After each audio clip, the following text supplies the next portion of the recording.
Hi, I'm Sharon Kreider. I'm in Bozeman, Montana at the Western CPE studio.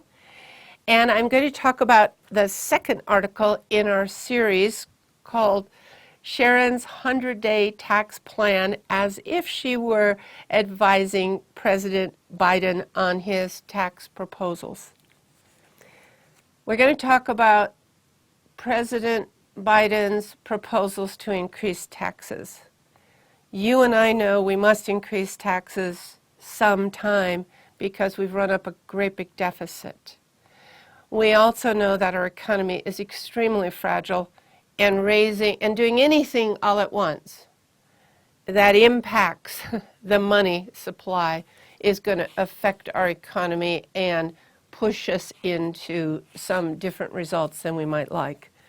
So I'll just start with this. My wealthy client called me up and he said, once he could tell that President Biden was the winner, he's very wealthy and very conservative, and he says, what's that Biden going to do to me? Is he going to raise my taxes? And what I wanted to say to him was, well, let's wait and see. He doesn't have a wait and see bone in his body. He wants to know now what's going to happen. So I said to him, yes, your taxes are going up. The question is how much and when. The how much, well, President Biden has said, basically, let's get rid of that old cut that came from the Tax Cuts and Jobs Act, and let's go back to the 39.6% rate. And let's not increase taxes on anybody under $400,000 of income. Problems that we need to discuss on that $400,000 amount, that can't be per person. It just doesn't look right when you see our tax chart.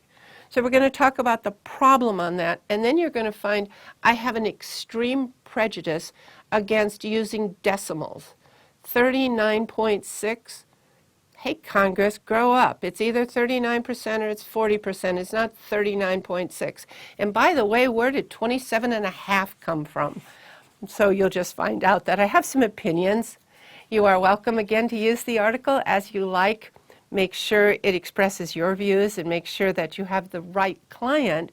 But we're going to talk about the increases to the tax rates and when we think they should be imposed and where they should be imposed. I think this is a long idea that we're talking about. I'm suggesting that any changes that increase tax should be over 4 years. How did I pick out 4 years? I said that's the first term. Let's just talk about 4 years of changes, a little bit at a time, so our economy survives increasing the tax. So I hope you enjoy the article. Next article coming out is how we would advise President Biden on his proposals for deductions and credits. President Biden has also proposed taxing long-term capital gains at ordinary income rates if income exceeds $1 million. Now, I know we could do it that way, that we could have another chart that says ordinary income after some amount, but I believe that there will be a lot of pushback from economists as well as politicians and lobbyists that the long-term capital gain, this tax policy, this structure, helps investments into our society, and that there are other things here. So instead of ordinary income, perhaps we could advise the president on changing the chart itself. And our top rate would not be 20%, but maybe it would be 24%. Again, remembering our economy is fragile, maybe that's just 1% a year for the next 4 years. Maybe there's another rate for those people with more than $1 million of income, a higher rate. But ordinary income seems like a drastic proposal.